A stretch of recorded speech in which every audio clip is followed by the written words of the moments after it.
Hey guys, welcome back to the Money Is Show. And this week we have a special guest coming from a totally different perspective than a lot of times we talk about with all of our entrepreneurs and CEOs that come on the show. This is Connor Boyack, who's a founder and president of a think/do tank right here inside of all the governments that are going on inside of our country, helping pass laws for entrepreneurs just like me and you that are out there that are constantly getting red taped on everything that we do. And Connor's whole mission is to try to help entrepreneurs, which he himself is an entrepreneur as well. He's passed some incredible new laws. One that's just recently passed as kind of a front leader that I love is what he refers to as a sandbox. We'll hopefully talk a little bit about that and how it applies to you. He's also written over 30 books, including the series of the Tuttle Twins, which is over 22 different books on helping children's education on capitalism, free market, finances, and how to rewire even now as our kids are getting into early school and watching cartoons that lead them a certain way. Tuttle Twins is there to try to take that stand and help explain to the kids how the free market actually works in our society. So on that note, you guys welcome with me Connor Boyack from Libertas. Connor, appreciate you being on the show. Thanks for having me, Andrew. Appreciate it. Yeah, man, super excited. Obviously, I met you through a mutual friend of the Power Room, Pat Donahue. I'll give him a quick shout out. And Pat absolutely loves you. He's a big supporter. Big supporter. And he invited me out to a golf tournament. He's like, dude, I don't know if you golf. Don't care if you golf. Just come here and be part of this Libertas because he knows I have a lot of passion projects. And when I went there, and that was the first time I got involved with it, and I was like, oh, dude, this is incredible. And on a tee hole, you had one of your teams out there, if you will, and they had a big tin out there, and it was on the Tuttle Twins. And I was like, what is Tuttle Twins? Because I was all new, to it. I was like, what is Tuttle Twins? And he started explaining to me, like, God, this is genius for our society. But before we dive into Tuttle Twins, because there's some really cool stuff going on, let's take a step back and talk about Libertas, which is the overall kind of umbrella. Let's talk about Libertas for a second, which is this kind of a lobbyist think tank that you use in Washington, as well, of course, here in the state of Utah. What made you get involved in trying to pass these laws versus all the other entrepreneurs that I know that just go and do entrepreneurship, but have to play with the laws? Yeah. You did entrepreneurship and said, my entrepreneurship is going to be to redo these laws. Right, absolutely. What made you do it? To me, entrepreneurship is really just problem solving, right? Yeah, sure, absolutely. We see a problem, we come up with a solution, and typically, as you point out, that's just some new widget, some product, some service to solve a problem. To me, one of the biggest problems entrepreneurs face themselves is these legal kind of hurdles that stand in their way. And so they need an ally, someone who knows the system and can try and peel those back so that those entrepreneurs themselves can go more easily solve the problems on behalf of their customers. And so for me, I had been getting involved politically a little bit, almost just as a hobby on the side. I was actually a web developer. I didn't share that with you before. No. I was a web developer. Some WordPress stuff you could fix for me. Sounds good. I'll get right on in your that. spare time. Yeah, so I built tons of websites. I did that for about 12, 13 years. But on the side, I was developing like this political interest. I helped out on a campaign or two. I was making connections, learning the ropes, and realized I'm actually really good at this. Like I have talents that are really well suited. And what I was finding is that a lot of entrepreneurs, right, they're laser focused. And so it's like, here's my mission, here's what I'm trying to do. If there's another problem, I just want to make it go away. How much money will it take or what's needed? I just need that to go away because I'm focused here. And so what I was finding is a lot of my friends were running into these problems building their businesses, and I could actually go in and help them and say, hey, let me take that off your plate. I'll go fight that for you so you can go keep doing what you're doing. And more this would be happening, and I realized there's a clear need here because especially if you're doing like disruptive things or innovative things, the laws were passed like decades ago that never contemplated like new ways of doing things. And so for me, it was an opportunity to say, I can build a nonprofit here that basically services entrepreneurs and just people in general to say, what problems are you guys running into the law? And let us be the solution to go try and fix that on your behalf. Yeah, I think it's the one thing that me and you were talking about earlier as well is the truth of the matter is sometimes when people look at you or anybody that runs a nonprofit, they kind of put it in this like box of, oh, it's a nonprofit.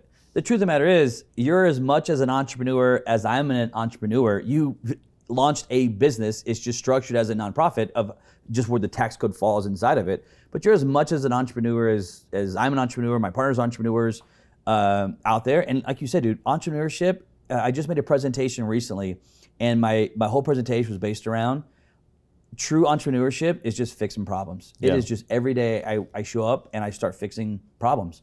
And the foundation of it was I found a bigger problem or need that I could go solve. And that's what started entrepreneurship for me, just like it started for you as well.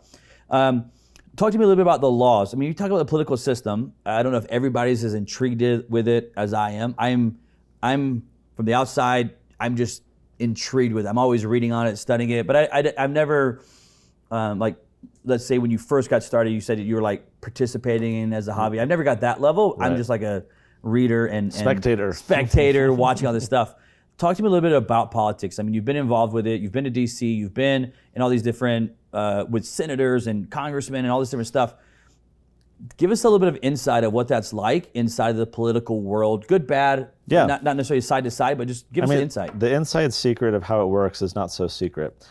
You've done many deals in your life, business owner as an entrepreneur, and you know that business deals come down to relationships. Right. It's the same thing with political deals. Yeah. The problem that people have when they work in politics is they don't invest in the relationships that will allow them to succeed. They just have a problem pop up. Hey, they're trying to rezone, the property next to us, or they're trying to change that stoplight, or they're trying to raise our tax. And in the heat of the moment, you rally together and shake your fist and write nasty things on Facebook and hope that will change things, right? But the real way to affect change in politics is through relationships. And so an organization like ours, we're in the relationship business. Politicians are humans, and they respond to incentives, they respond to praise, right, versus criticism. Exactly. And so for us, it's a calculation to say, how can we use basic human relationship dynamics to be influential with all these people who have the reins of power? And so, we're going to their events and we're taking them out to lunch and we're building real relationships with them so that when the problems happen, we have a relationship investment that we can go kind of leverage or capitalize on to, get a law passed. And it's tough because if it's business, it's really dollars and cents. It's like, here's our competitors and here's our value proposition. Do you want to buy from us? Yes, no. With politics, those typical economic incentives go out the window. It's not a rational decision. There are many irrational decisions. And I mean, there's corruption and there's, a lot of problems where people will give favored deals to their friends and stuff like that. And so it is different than typical business. But what's been surprising to me over the years is that how many of those basic kind of soft skills that can be applied in a political realm to succeed if you are invested in it for the long term. Most people are like you, and rightly so. It's like, I got no time for that. I'm over here building my business or helping my family, and that makes total sense. And so that's why groups like, I think, Libertas are so needed, is because, guys, while you're out there doing your stuff, we will go invest in those relationships. Yeah. And then when you have a problem, come to us, we'll connect you up with the senator or whoever, and we can go, work on your behalf. And that's why I think it's kind of division of labor, right? It's like, you do you, but we're going to be over here getting things ready so that when you run into a problem, we'll be here to help. Yeah, and it's so true. I mean, all business, in my opinion, is. Let me back that up because I don't want to say a statement. I'm going to say, all my successful businesses that I've ran have been majority based off of relationships. There's a gadget, a wadget, whatever that is.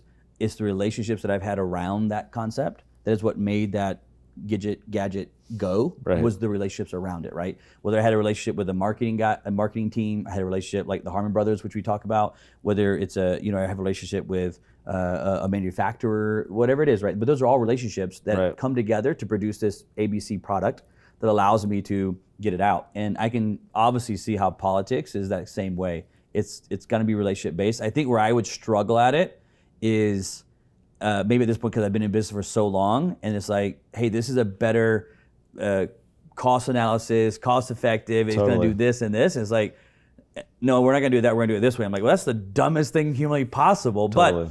But that irrational side would just drive me nuts inside of it. Let me ask you a couple questions here, and this may be funny, not funny, I don't know, and you don't even have to answer, but I just thought of it when you use the word corrupt.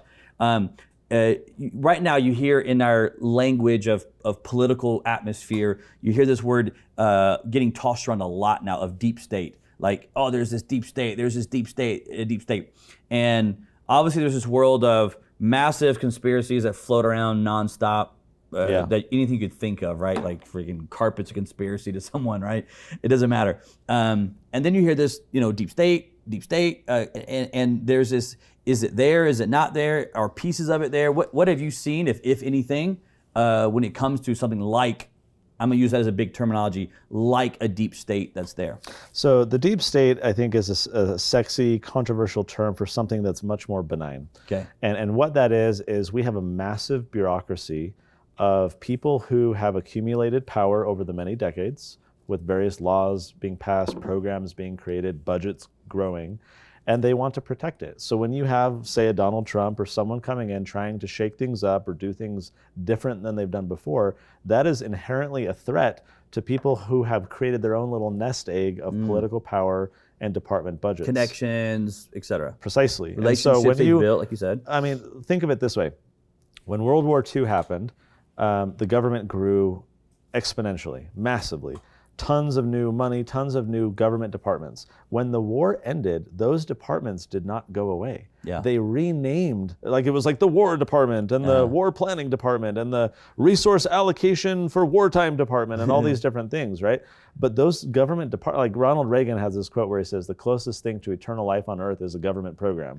and so they just literally, I mean, not embellishing, they renamed these government programs but kept them. Why? Because, oh, we like Bob. We don't want to let go of Bob. And, oh, they've been so great, right? And so you get these relationships and you get this power and this inertia, and the bureaucracy wants to defend itself and preserve the status quo. So it becomes extremely hard over time to do innovative different things because you have the weight of this massive government program resting on any new disruptor who wants to do things. So to me, that is the deep state. It's no, son, sit down, stay in your lane. This is the way we've always done things. And when someone is a threat, absolutely, you do get some jockeying back and forth of trying to shut them down. Almost, and maybe deep state is just a really cool conspiracy branding name that you're using, but it sounds like to me, I've also heard the terminology, maybe, and it sounds something similar to this, if I use the word, the good old boys club. Yeah, totally. It's basically saying, hey, we've been here for 30, 40 years, we've created these connections, relationships, our processes, our way of life, if you will, whether you like it or don't like it, whatever it is, but this is it, and someone comes in and they pose a threat to it, they're just defending what they believe is what they have worked for the last 40 years. Absolutely. That's there. On that term, here's another good question for you on the political side. I wasn't going to go deep in politicals with you. I actually want to talk about the Tuttle Twins. But I think Tuttle Twins actually is part of what fixes the deeper problem that we have here. But I love asking people who follow politics to a certain degree. Do you have any opinion on term limits in politics right now? So I think term limits are a scapegoat for a bigger problem. They don't actually solve a problem. Okay. Part of the challenge with a term limit is you're term limiting some of the good people who are trying to disrupt things, as well as the horribly corrupt people who've been there forever. And when you have a deep state, it takes a long while to figure out where all the tentacles are, where the bodies are buried, how to create enough relationships that you can then leverage. And if we're saying, oh, you've been there a few years, enough to start getting there, oh, time to let you go, we're losing the investment that would allow some of the true disruptors to really try and lean into that and do some good. And then inevitably, you're just replacing them with novices. The hard challenge is, think of it this way. My mom was on city council. We grew up in San Diego. She was on the city council where we grew up for about 10 years. What I learned when she was on the city council is how powerless the city council was. Why? Because there weren't term limits, but as with many elected positions, people would come and go. And when you have a changing of the guard, who has all the institutional knowledge and the information? It's the staff. Staff is there. So the staff will come give presentations to the city council, and they'll say, okay, for this random issue, here's option A and option B. What would you like to do? And the council's like, oh yeah, okay, we have two options. What should we? And the staff doesn't show option C that they don't like, that's behind their back. And the council is too ignorant or unaware to really know. Yeah, they're new to it. Because they're new. So that, on a microcosm level, is what you run into at a broader problem, even in Congress when you have term limits, is really, if anything, I think it helps the deep state because you get the staff that has the institutional knowledge and all the power and the information, whereas these congressmen are just coming and going and never really have the time to really learn deeply where the problems are and how to fix them. So I don't love the status quo. Like I get why people support term limits. You get some of these Congress people who've been there for decades. Clearly they're grifting, right? They're using their positions of power and information to become millionaires, even though their salary is very small. It doesn't add up. You know, so I totally understand the problem. I sympathize with it. I just don't think term limits actually solve the issue and actually can be counterproductive to what the real solution might be. Yeah, I can totally see it. I think a lot of times, like you said, term limits are thrown around from a spectator's standpoint, almost like out of frustration of saying, dude, get out of there. Like we're just trying to throw any type of solution that, and a quick glance, term limit makes logical sense. It's like, hey, you can be there for 8 years or 12 years or whatever it is, but 50 years? No, bro, you don't need to be there for 50 years. Right. So I think it's a lot of times as a spectator, we throw that out there just out of frustration. If we could have term limits for all the people I don't like, but not for the people I like, then we'd be good if we could figure out how to do that. So at Libertas, you guys are helping entrepreneurs dive in, obviously, to a lot of these political side. Part of your job is to create relationships with congressmen, senators, council, the local side as well, federal side, state side, all of them. And then you are helping overall problems that entrepreneurs are facing. And then you guys will pass a law. I think the way that I took it, that you guys, from research / talking to a lot of your team, was that you guys kind of will start a law or a process in Utah, kind of home base. Mm-hmm. If you get it passed and it's something that's a scalable side, your law firm, everything else, starts pushing that out in other states. Am I saying that right? Kind of how you guys do it? Yeah, we call it the nail it, then scale it approach. Nail it and scale it. So we've got a really good thing going on at our home base where I founded it.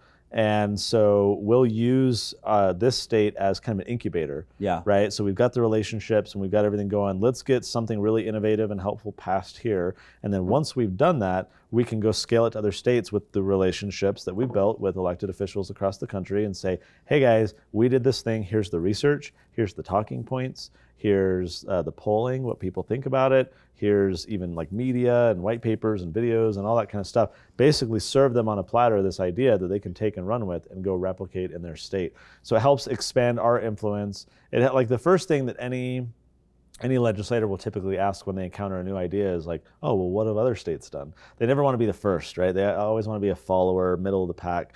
And so that's why I like what we've done here in our state is like, we'll really push this thing through and be the first in a lot of these issues. And then other states can just say, oh, look, Utah did it. Like clearly they're at the top ranking of all these things. Like our state could use that level of improvement. Let's, follow and have their help to do it. And so we've had great success with that model too. And so for us, it's fun because we're helping entrepreneurs doing all the typical like tax and regulation and business type of stuff that you might normally equate with kind of the entrepreneurial world. But we do like property rights and criminal justice reform and education reform and work very broadly because we see that even if an entrepreneur is doing fine in his business, if his kid is being screwed with a crappy school, that entrepreneur is worrying about the future of their children. And so for us as entrepreneurs, it's not just this narrow field of our business. We're trying to approach this very holistically and say the government as a whole needs to really be shrunk down and streamlined so that people can just be free to go build the lives they want. I know you guys have passed several laws, many laws you guys have passed. I mean, some incredible tax laws. Some of those may be right now just based in Utah, but I know you have this big sandbox project, I refer to as a sandbox project that you guys have. First, before I talk about the sandbox, if anybody wants to know where they can learn more about the laws you guys have passed, laws you're working currently on right now, or maybe they want to submit something. I don't know if you guys have that. It's like, hey, this is what I'm dealing with. Where should they go for that side of it? Yeah, we absolutely love people reaching out and kind of saying, hey, I've got this problem. Can you help? Because that's what helps us pinpoint like things we can do, problems like we can solve. Map, basically, of getting a lot of requests on this one thing. I mean, we could sit behind a table and be like, what should we do today? Right? But like when we have people coming forward and saying, I have a story to share and I have these problems, it's a big help to us. And we exist to like serve those people. Those are the problems we're trying to solve and be entrepreneurial for. So it's great. Libertas Institute is just at libertas.org.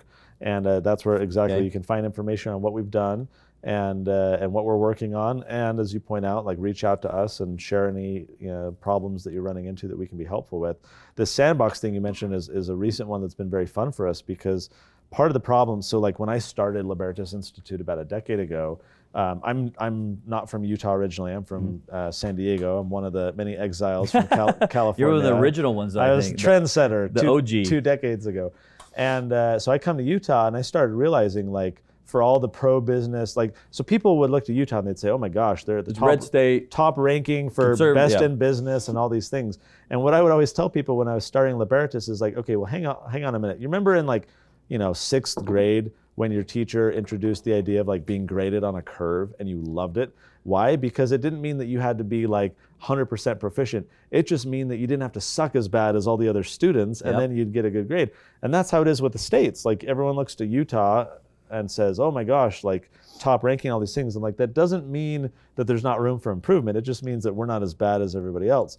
And so what I found year over year growing Libertas Institute is we'd run into these business problems where even in the reddest, most conservative pro-business state, innovation was being stifled like crazy. I mean, I remember when Uber and Lyft came to town, we shared this story of this single mom who's like, hey, great way to make money. She was being given $6,500 tickets by Salt Lake City simply for driving for Uber because it was illegal because of all the taxi laws. Elon Musk trying to sell Teslas in Utah, as with many other states. The car dealers over the years had shaped the law to say you must sell a car through a car dealership, and he literally couldn't do the direct sale model. Right? You had food trucks coming to town, or Airbnb, like all these different ways of doing things. And so year after year, we're like, oh my gosh, like even in the most pro-business state, we have these issues where these innovative new approaches to business are getting shut down, they're getting punished.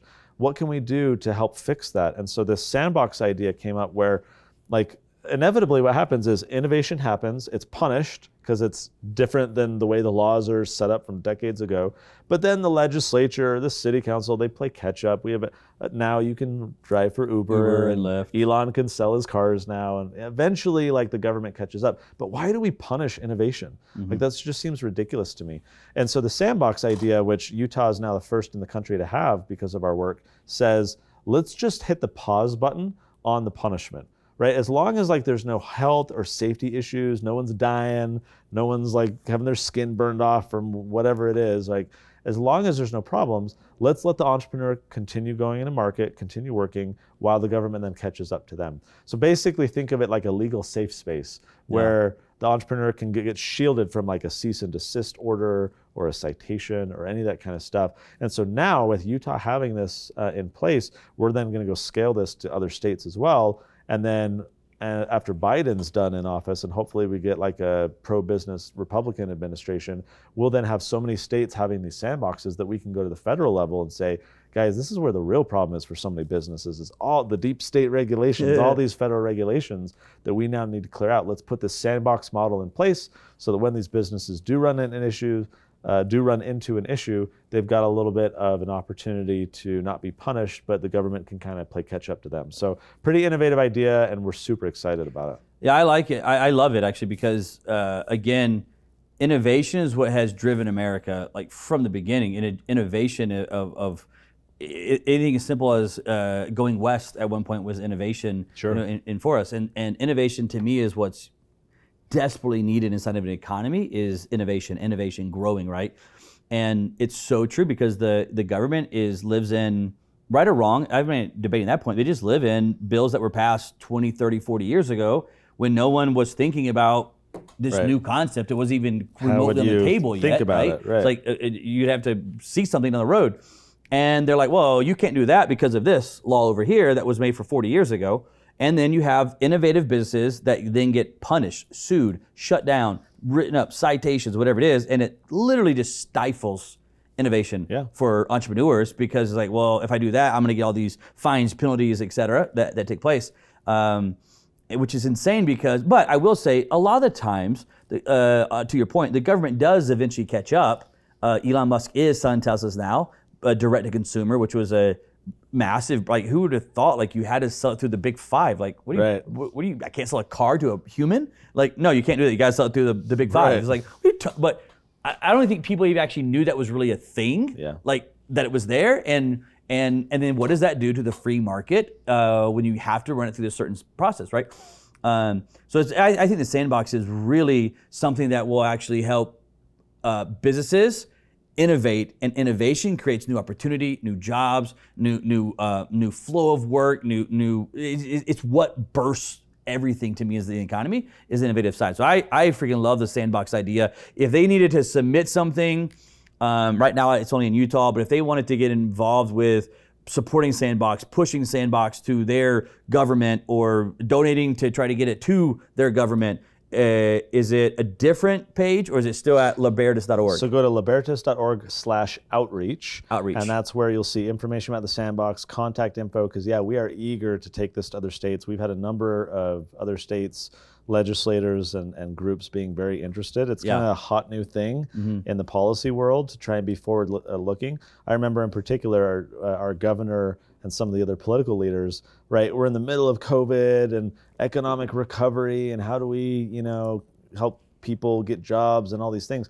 And so they're like, we're looking for ideas. What can we do? And we're like, hey guys, we got this Sandbox idea. And so a lot of other states are following suit, where they're also trying to boost their state's economy. And this isn't like the solution to all the mess that the governments have created with all this COVID stuff, but it is a solution. And one, I think, that's especially forward looking, because as you pointed out, Andrew, like politicians can never anticipate what life is going to be like in 20 or 30 years. And so how do they know what to regulate something that doesn't yet exist? Yeah. This is a forward-looking thing where basically politicians are saying, we don't know what the future is going to be like, so we want to create this process that when different things happen down the road, we've got something in place that's going to let them be able to continue while we then catch up to them. Yeah, so we flesh it out to see good, bad, Totally. should we support, should we not support. Yep. And it doesn't mean that if you go in the Sandbox that they're going to pass laws in your favor. It just at least allows it to be, you're not going to get shut down out of the gate, Right. and then later on they finally catch up to it while you're out of business and bankrupt, and then another company comes along and goes and does it. So I think it's massive. So that's just libertas.org/outreach. That's right. To go to that one right there. I want to talk to you about kind of the free market, socialism, capitalism. Obviously, again, just in our society where we're at culture right now, it's a hot topic, and socialism is, in the way that I think I at least view it, and I could be wrong on this, I'm definitely not an expert at it, but it just seems like it's kind of a growing belief system and kind of a growing mentality of socialism that's coming up and being promoted. And then there's capitalism, and I'm not one that says capitalism is 100% perfected, that there's nothing wrong with capitalism, but I look at it from the outside and say capitalism has built, in my opinion, the greatest economy on the face of the planet. Capitalism has built that here in the U.S. Market. It does have its flaws, sure, but I'll take those flaws over anything on the other side, the socialism side. But I'm going to talk to you about it. I mean, you're deep inside of it. Being Libertas, for people that think, okay, so you're going to be a libertarian type group, and then there's a confusion of, well, are you Republican, conservative, libertarian? First, let's kind of talk about that for a second. How does that kind of fall inside of the entrepreneur world, political world, when you say Libertas, libertarian, so forth? Yeah, I mean, we're libertarian leaning. I think any free market person is. It's kind of this like laissez-faire, leave me alone to go like build my business type of approach. And so that's definitely us. But what we've created is a brand and relationships where we talk to everyone. I mean, on our team, we've got Republicans and Democrats and independents, and I don't even know that we have any registered Libertarian Party members on our team. You gotta let me join, dude. But okay, come on, part of the team. Number one. So for us though, it's like some of our issues, like that sandbox law we were just talking about, passed unanimously, right? So we're talking to Republicans and Democrats and others, and what we're trying to do is find reasonable solutions that can appeal to anyone, not like the left versus the right and the AOC versus the whatever, right? Ted Cruz. We're just trying to say, like, what are solutions that everyone can get behind that are rational and can help people?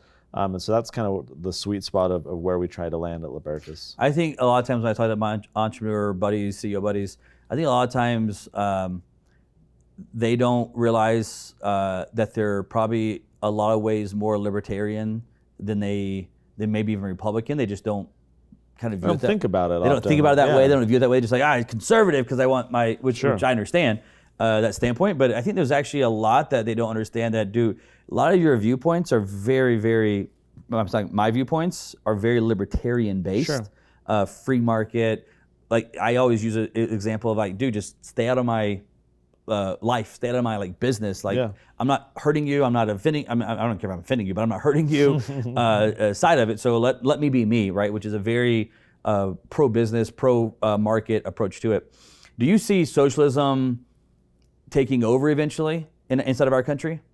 What's interesting about the question you were just, or the discussion you were just having, this idea of like people don't really know what they are, and like conservatives may be more libertarian and others. The real truth, I feel like, is most conservatives are actually socialists.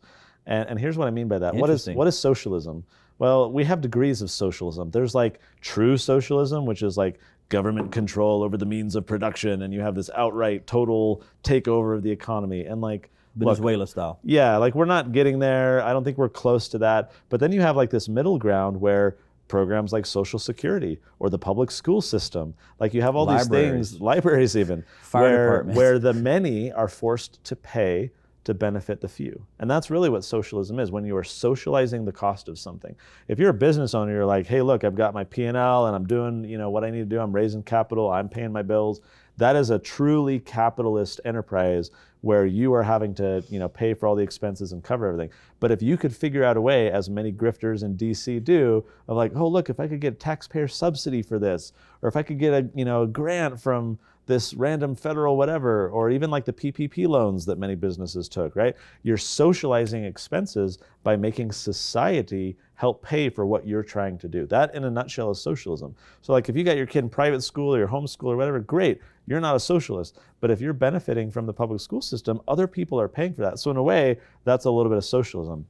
There's an amazing French economist in the mid-1800s named Frédéric Bastiat.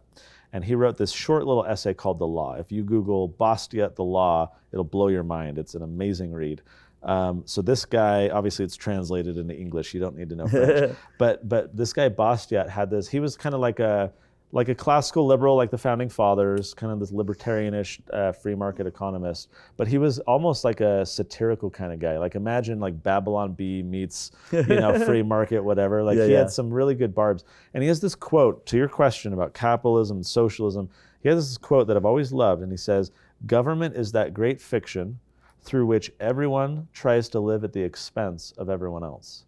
In other words, rather than you building your business, paying your bills, doing what's needed for you and your family, everyone's trying to find some tax break or some subsidy or some grant or some government-backed loan and all these things where we can make other people pay for the things that we want. And that's the problem with the government broadly, with socialism. That's why more people are socialist than they think about. Do I think we're going to go Venezuela? No, I don't. But I think we're constantly sliding into this idea where people are embracing more and more government in their lives. And it's like the camel's nose in the tent, right? It's like, oh, just my nose so I can breathe. And then it's the camel's head and then the haunches and everything else.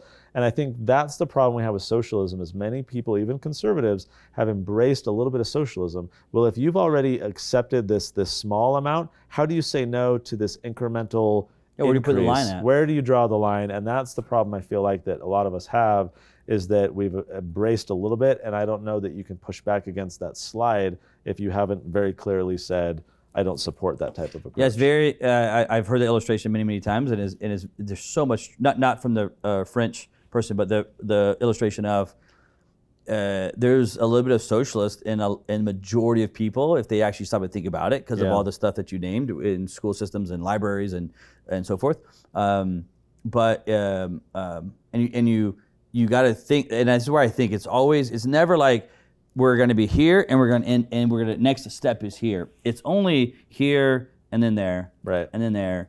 And to me, the one that I just like pay attention a lot to, that I said, man, this one feels like a big swing, a nice push to capture a bunch of the people that were like, no, we don't want socialism. We don't want socialism. Was when they started doing the unemployment checks of $1,000 a week, basically. Yeah. And you get people addicted to not working. Oh yeah. And dropping $1,000 in your account every Tuesday, whatever it was, I don't know, Friday, and then you extend it for a year. To me, it was like, I just looked at it. Maybe it was just my conspiracy side was like, man, if that is not indoctrination of getting someone addicted to, well, this actually is not that bad. I mean, we get this money, and I've worked my whole life anyways, and so I get this $1,000 and I'm going to spend it on the economy. It's going to benefit everybody. And you could start justifying Andrew Wang from California's universal basic income approach pretty quickly. And I thought, dude, this is like indoctrination of that concept. And again, that might be my conspiracy side. Well, I wear your same tinfoil hat then, because I think it is conditioning people and acclimatizing us to things that are incrementally going to happen. It's like with COVID lockdowns. If we've said yes to lockdowns over this, we haven't objected in principle to the government doing these lockdowns. And so what's the next issue going to be? And pretty soon we're going to have the Chinese social credit score, because we're now saying, okay, well, you need vaccine passports and we're going to evaluate you. And we're like, where do you draw the line? And if you're not a hardliner in the sand, as most people aren't, you're just being swept from one thing to the next. And I fear for where things head when we see the degree to which our society has embraced some of these very authoritarian approaches. I worry that anyone in power is seeing very clearly how malleable the public really is, like clay. And when you've done that and you see how you can affect people like that, like you having 1,000 in your bank account or whatever, you start to like entertain ideas that previously you wouldn't have entertained. And the power elite and stuff, I think, are similarly being tempted to explore other ideas to continue to flex their political muscles. How fast was 150, 200 million Americans inside of, how fast were they able to mold and shape that Play-Doh, if you will, when on this whole COVID thing? Like it was like that, and all kinds of changes and took place inside of it. And if I was looking at it from the political side, I was in politicians and was building I'm gonna call it a deep state, but my fort, good old buddy route, and I had this viewpoint of ABC. It's like, well, that actually they're way more gullible, right? I'll use that word, than I thought they actually were. You know what I mean? So let me have this point, because this is actually, I think, how we can fix some of it. Because if I get too deep in it, I'm just gonna get depressed and not gonna like my the rest of my day here. What I want to talk about, which is the way I really get into, is the Tuttle Twins, because I think the Tuttle Twins is part of the root problem. I know you've written 30 books. 21, 22 of those are Tuttle Twin based books. So really quick, for those that don't know, tell us what the Tuttle Twins, the books are at a high level right now. So these are children's books from toddlers to teens. And you have them broken apart even. On some of these books. Absolutely. So the idea here is that we're teaching the ideas that schools no longer teach: entrepreneurship, free market economics, property rights, personal responsibility, basically the values that good parents want their children to learn, that our society and influencers and textbooks and teachers not only aren't teaching, but they're often teaching ideas quite opposite to it. And so the Tuttle Twins is an effort to say, hey parents, like if you don't want your kid to be a woke, socialist, crazy person, here are books that teach the ideas that made America the greatest country in the world and can help your children build a very successful and healthy life. And so, we've got kids books, we've got teen, we've got toddler, all of it's at TuttleTwins.com. That is a different website. Different website, yeah. So Tuttle Twins is one of many projects that we do with Libertas Institute, but it's its own brand just because it's grown so much. And there are tons of people who read Tuttle Twins books who know nothing about Libertas. But for us, it's still like this important educational effort that's going to help our political work. Like we can go pass laws all day long, but if the people aren't educated to support those ideas, they're going to clamor for like, no, we want $15 minimum wage, or we want universal basic income. And if we don't go educate the people, then the legal work that we're doing is just going to be like putting a Band-Aid on someone comes and rips it off the next year. And so the Tuttle Twins is a very long-term effort to educate and invest in the rising generation, so that hopefully 10, 20, 30 years from now, we've got a society that has totally shifted in their understanding of these ideas. Yeah, and again, it's where I think it goes back to the root of it. And you gave, when I was talking to you at another time, you were talking about, you guys can change the law, but in reality, a lot of times that's putting a Band-Aid over a problem, because in 5 years, 10 years, 15 years, someone else could come into office with a different administration and then redo that whole process that you spend all this time, effort, energy onto, because they don't agree with it, so they just change it back out. So instead of trying to play Band-Aid, Band-Aid, Band-Aid, Band-Aid, what I love about what you guys are doing at Libertas is you're going back to the root kind of problem here, which is understand the education side of what did make America great, right? What did what did create this innovation? What does innovation create inside of it? And you made me think about the $15 an hour minimum wage thing. And I hear this thing all the time. I want to get in a soapbox, man. It is that you hear them now talking about, well, you can't live a good life on minimum wage. Yeah, it was never meant to be a process for you to be able to support a family of 4 while working at the cashier at the donut shop. That was never the purpose of the job at the donut shop, right? So it's not, in my opinion, it's not the responsibility of the donut shop to now make sure that you can live the life that you choose, because then we're going to get into, well, where does that lifestyle stop at? Mm-hmm. I mean, is it you need to rent a house or do you need to buy a house? Well, how big a house? You need a basement in the house? You need 1 car or 3 cars? Like, where does that actually, right. and then it just pushes back and says it's over here. Inside of that, just recently, I was at a Taco Bell right by my house, and walked in there, and when I got there, they had 3 big computer screens standing where you order food. Oh yeah. Just like you almost couldn't get past them if you wanted to. There's only like a little slot to even get past them, And I ordered my food off the machine, and then I was sitting there kind of waiting on my food to come out.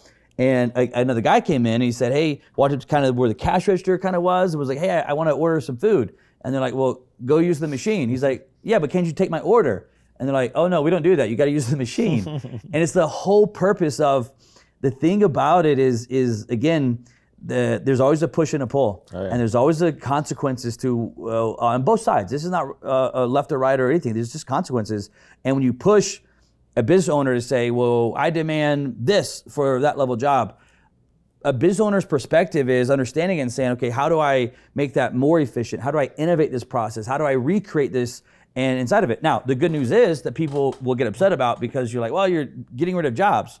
Well, you actually created a lot of jobs sure. in the same process, and you actually created higher paying jobs, because now you're having to deal with engineers and software developers and coders and so forth to develop. Yep. And then you got people that have to come and service the machines. And that's actually a higher paying job yep. than what it actually replaced inside of it, So I'm gonna get off my soapbox of that side of it. Well, let me jump into something really quick. You said earlier, we were talking about the power elites and like the gullible, like people, they see how gullible are. And what this really stems from, I feel like, is the lack of knowledge, the lack sure. of information, which is why the Tuttle Twins is a solution. Think of this example. You and your neighbor have kind of adjoining front lawns, and your neighbor has like crap spread out all over the front lawn, used tires and just useless junk. And pretty soon it starts spilling over into your front yard. At least you think it does, but you don't know where the property boundary is. Okay. And so you think it's there, but you don't know that it's there. So you don't say anything because you can't really back it up, and you don't know exactly where the line is. And so it starts spilling over more and more, right? If you don't know where that boundary is, you can't check the advance of your neighbor and say, you're not allowed to cross that line, knock it off, stay on your side. That is the problem that arises when we don't know what our rights are, when we don't understand these principles. We allow these powerful people, we allow the government to flex its muscles, and we lack the ability as a people to stand up and say, I know what my rights are. You're not allowed to do that. I'm going to fight you, or I'm going to push back, or whatever. People become very malleable, as we've said, very submissive and deferential, simply because, like that example in the property, they don't know where the boundary is. They don't know what their rights are or are not. And so, of course, if you're in a position of power and you have people who are ignorant of how to fight you or when they're allowed to fight you and so forth, that's great. You can take advantage of those people all day long. And so that's why you go back to the Founding Fathers. They consistently talked about how, an informed generation is the only thing that can push back against tyranny, and why I'm so frustrated with our public school system. I mean, what are public schools? They're government schools. Do you really expect a government school to teach you the problems with the government, right? Yeah. I mean, and so over time, you see these videos. You can go on YouTube, find these videos of high school seniors being asked basic civic questions.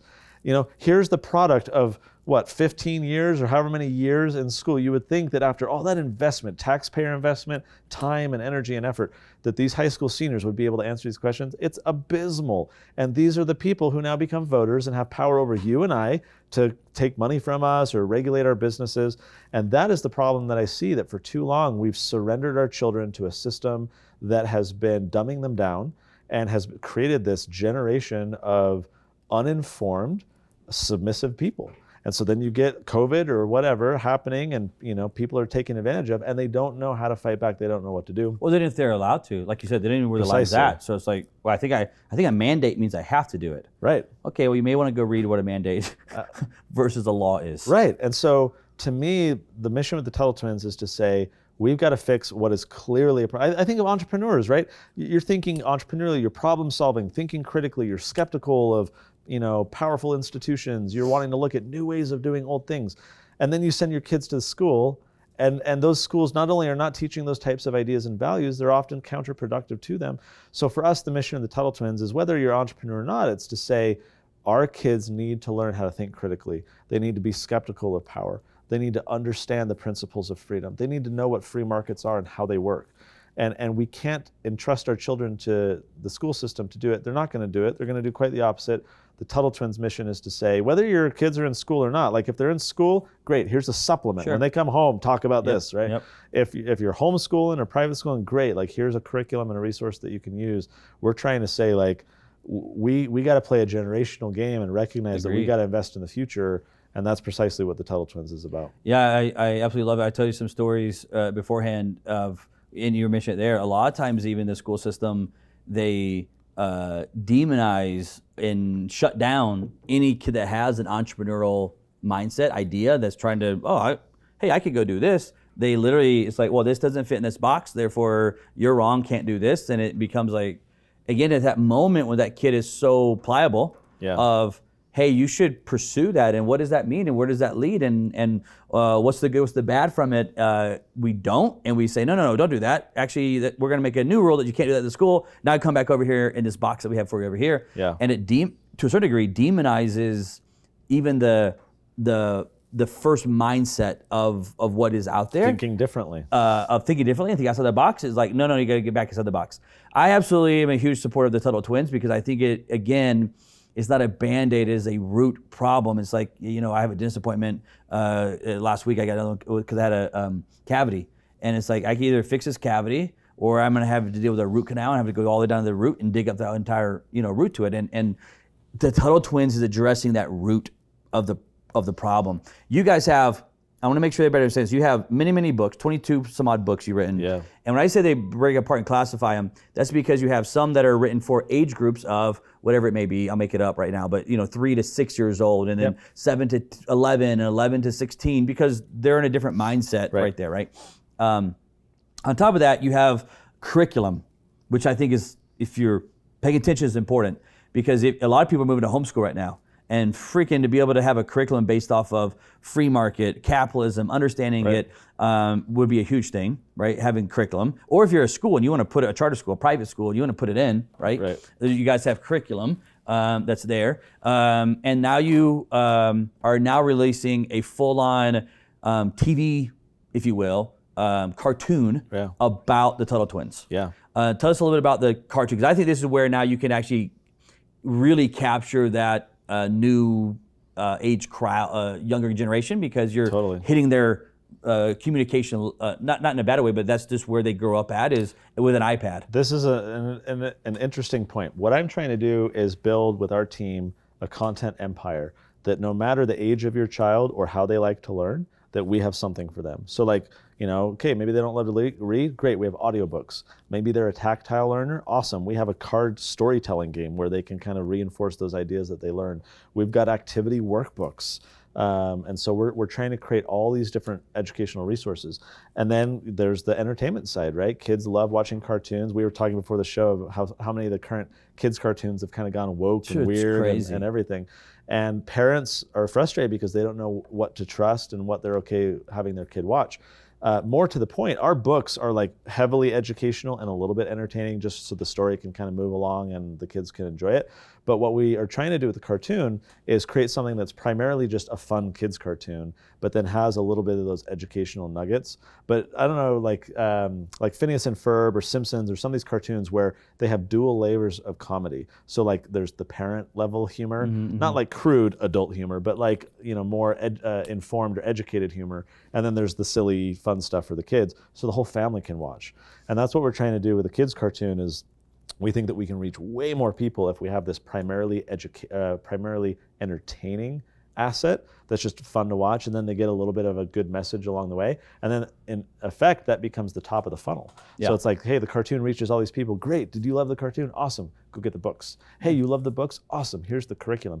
And we can lead these people down the funnel so that they really learn a lot of these ideas. The cartoon is going to be at TuttleTwins.tv, and what's going to be fun about this, it launches mid-October, is there's going to be an app that you can download. You can watch it for free. You can stream it to your Roku or your Apple TV or whatever, watch it on your computer. Basically, we're making this free so that we can reach as many people as possible and help educate them, especially with the way the world is right now. Parents are really like wanting ideas like this, and we think the cartoon is going to reach way more. Struggling to find it. Like I told you, my sister, you know, it's her first kid, and they're watching cartoons, and it's just because she happens to walk by at a certain point and hears them say something, and is like, what? You can't, this is a 3-year-old that you're, you know, like pushing this agenda down their throats at 3 years old. And it's like, again, I'm gonna put my tinfoil hat on, it's like mind manipulation of a 3-year-old so that they can, as they get older, just keep buying into this process of whatever it may be that they're pushing. It drives me absolutely insane that they do this. But I think the Tuttle Twins, the .tv, which is where they can watch these shows, is going to be freaking huge. I saw your trailer reel of it as well. Very, very high quality. It looks like I say this as a compliment, but it is like a Disney-based looking cartoon, meaning it's very, very well done. It's not like, sometimes people are like, I made a cartoon, and it's like, just with like clay pieces and simple animation. No, this is like a full-blown, like you would watch on like on Nickelodeon right now, right? But you're not putting it on TV. Now to watch it, you have to have the app downloaded? Yeah, so you'll download an app. We want to go straight to people and create our own community. Over time, we may go negotiate with the Hulus or the Netflixes or whatever and get broader distribution. But even with the books, maybe people watching will find this interesting. When I started publishing the Tuttle Twins books, I intentionally did not list on Amazon. For years, we didn't list on Amazon. We only sold on our website. We started running ads, sent everyone on our website, and you may understand why. It's because we knew there was going to be power in the list. Right. We wanted to know everyone who bought book 1, so that when book 2 came out, we could talk to those people and not just spray and pray. Right. Like, hey, put book 2 on Amazon and hope that those people found out about the book, or leave it up to Amazon to try and make the connection for people.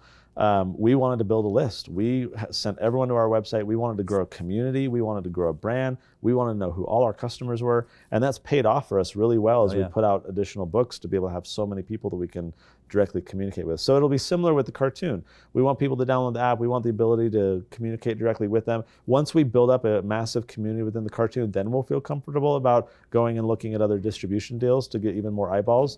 But we want to create like a core team of evangelists who really help push this out there. Can they download the app now? I know there's cartoons coming out mid-October-ish. Yeah, not quite yet. So go to TuttleTwins.tv. You can sign up on your email. You'll get all the notifications of when it launches and how to download the app.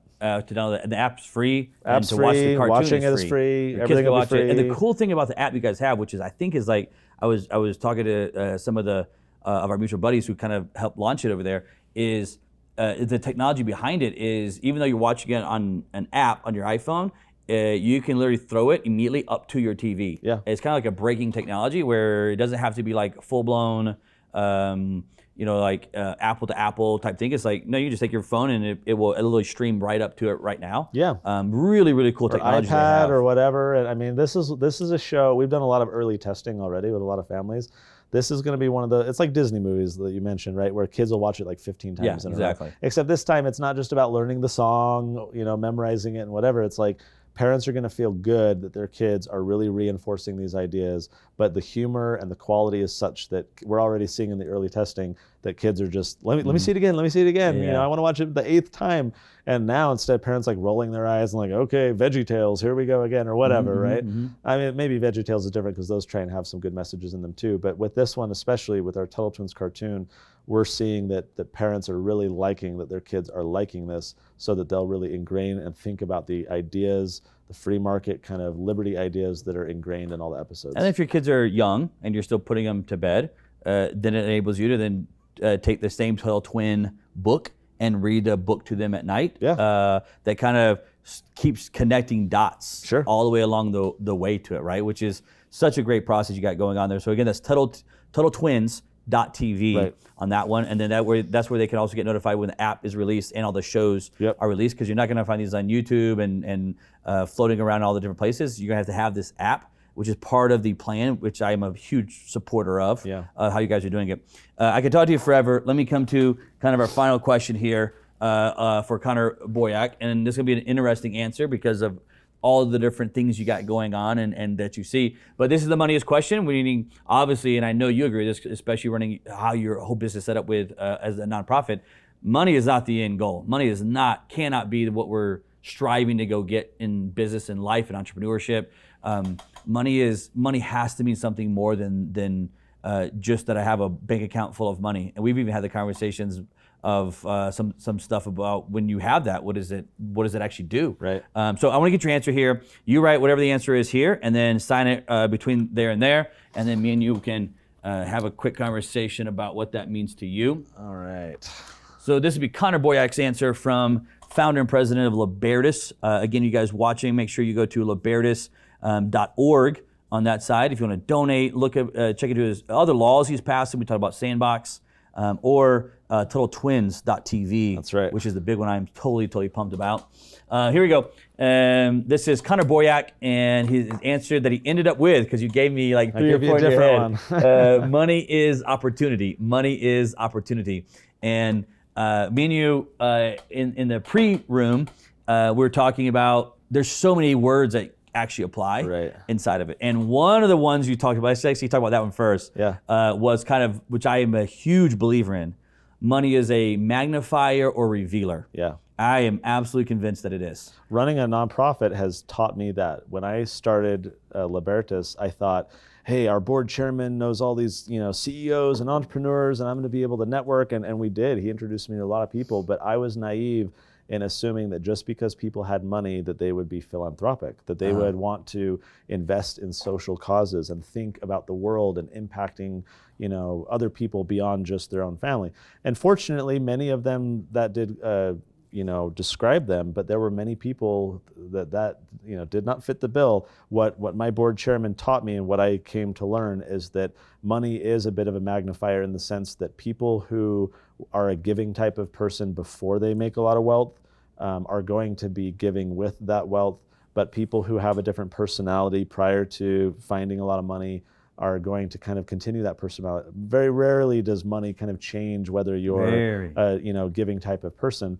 And the word, in fact, other than magnifier, that I was thinking of before was money is an enabler, because it is kind of that, it can enable you to do bad things, right? You can go gamble it away, or you can go blow all your money. How many celebrities and others just athletes. It enables them these bad behaviors and compulsive type of addictions, but it also enables you to do good things. It enables our supporters to let me do what I do all day long as running a nonprofit. We need investment and contributions to be able to do anything. Money enables you to do everything. But I chose a different one eventually just now, because of the way our conversation shifted more towards kind of the youth education. We were talking beforehand how we do like these children's entrepreneur markets and help kids learn entrepreneurship with like this firsthand approach. And so thinking about in more of like a youth context or that long term, I was starting to think, like, for me, money is opportunity in the sense that it opens doors. As I teach kids about free market economics and entrepreneurship, what they really are interested in is a better future. Some of them come from really tough backgrounds. Their single mom is working 3 jobs to try and help them. They don't have a lot of opportunity. They don't have a lot of options. And money, at the end of the day, is something that can open doors for you. It can give you those options. And so whether it's a kid thinking about their future or someone thinking about pivoting in their own life and how I can try and create more money to create more opportunity for me, to me, that became a more powerful word that I wanted to settle on, because even if it's the opportunity of being able to support a nonprofit and change laws, that's a massive opportunity. Money just is this medium that allows us to express ourselves, whether it's supporting an organization, creating a better future, patronizing a business that can help you. I settled on that word because I think it just kind of helps better reflect the way our conversation ended up, and certainly the truth about what it is for a lot of these kids and entrepreneurs that we're serving. Yeah, there's so many answers as I got into this show that's like, oh, that's a good answer. Like there's so many that's like you were talking about a while ago. One that I was going to bring up when you were talking a while ago is that I believe is money is neutral, meaning you can make it do good, you can make it do bad. Yeah. Right? But the money is neutral to what it's actually going to go do. That's the person that's going to make it go good or bad, right? Totally. That same $100 bill could be used as bad to buy drugs on it, or it could be used for good to go donate to Libertas. Like it's the same $100 bill though, right? So money is neutral, but at the end of the day, as a big picture, money is always opportunity, in a good way, in a small way, in a big way, in a large way. Money has the ability to provide opportunity, and it goes back to the same thing. It can provide opportunity for good. Yeah. It can provide opportunity for bad. Precisely. Right. And when you get more and more money, just like in I'm gonna go back to kind of our conversation in politics even. Money has the ability to, my word, which just recently came out, like I think last week, is money is influence. That's the word that I chose to go with after all the shows, is because it kind of talks about like in politics. I mean, in that side of it, money can influence many things. Definitely can. Good, bad, ugly, and different. You can deny it. You can say it doesn't exist. Money has the ability to influence. Therefore, it's up to me as to how I use that money to influence different things, right? And one of the things that money can influence is on your opportunities. What do you do with it? Yeah. You turn it to bad, you turn it to good. Right. I think on capitalism, tying this all back into capitalism and socialism, I do think that as a capitalist, it is my duty to give back. I think it's my duty. For capitalism to really work long-term, forever, I think capitalists that buy into it have to be willing to give back. That's my personal belief in for capitalism. I don't think it's the government's responsibility to take care of all this stuff, and we just say, oh, you go take care of it. I believe it's the capitalist who makes the money should be helping take care of through foundations, through charities, through nonprofits, of all these different things, of anything from women in battered shelters and to children, to food, to water. I believe it's the capitalist's responsibility and duty, and in a deeper, more meaningful sense, it's an opportunity that was provided. Go back to your word, opportunity. It's an opportunity that was provided for me to actually do good, and actually make a difference long term.